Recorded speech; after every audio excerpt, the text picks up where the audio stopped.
just pops on. She has a foam base. And she just pops right on. And then these little noodles come out, so it's really... Oh my god, I'm so cute. I can't stand it. So basically these are all just pool noodles that I stripped apart with a hot wire cutter, and I basically shaved the noodles into strips and then I sculpted the base into a sphere, and then I glued all the noodles onto it, and then I carved all of these curls.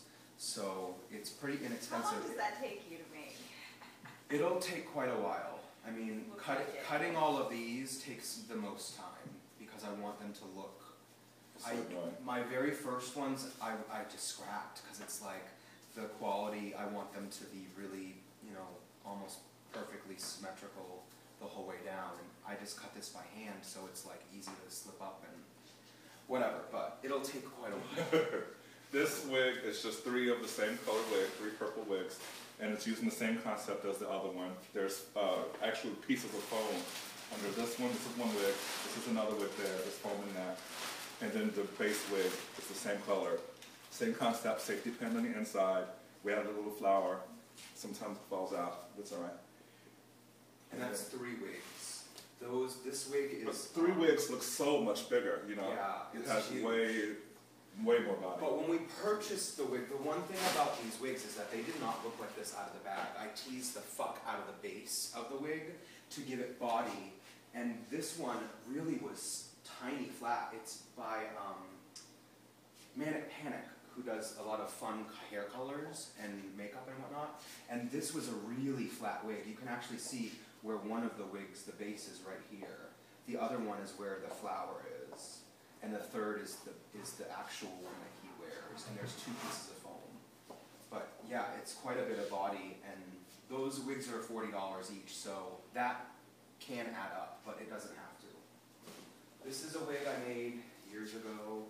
This was my Carmen Miranda look-alike wig, and it's just sheet foam with little sponges I bought at Joann's, and I glued them on there, but you can see it's just like a 1/4-inch sheet foam, totally hollow.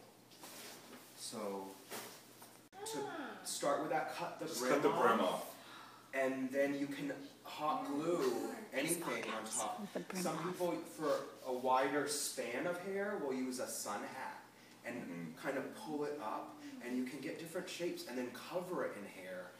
Yeah. You imagine that covered in hair. Yeah. And these 2 wigs are kind of an example. I'm going to come closer to you so you all can see it, of the example of the quality of hair. And we bought both these wigs at both of these sets of wigs at the same wig store. Supposedly the same kind Supposedly the same kind of wig, but you can see in this one, you can kind of pass it out. See how it's breaking apart? So you can see right through it. Yeah. And if you wore that, you'd see your own hair right through it. You can see the foam in it, and it's... It has a foam base again, and I took braiding hair, which comes in a bag. It's not on track. Track means that it's kind of stitched to, it kind of looks like a ribbon of hair. So with this hair, I can really, it's cheapo braiding hair, so it's totally synthetic stuff plastic. you can get in that bright colors in the reason why I like it is because I can put as much volume into it as I want to get chunky, big, or I can shake it out and it'll just get back to smooth and really streamlined if I ran a comb or brush through it. So this is another example of hair. And how do you get it in the, how do you get it to I stitch all my tracks. So through a sewing machine, this is literally loose hair, and I take it through a sewing machine, and you can see the cloth that I use. I stitch it once where the hair is even, and I stitch a piece of cloth on each side, and then I fold it over and serge it to make sure the hair doesn't come out. Got it. Because otherwise, this is all loose hair, and it would just fall right out. And then I hot glue this around in little circles all the way around the foam. So these are all different ways.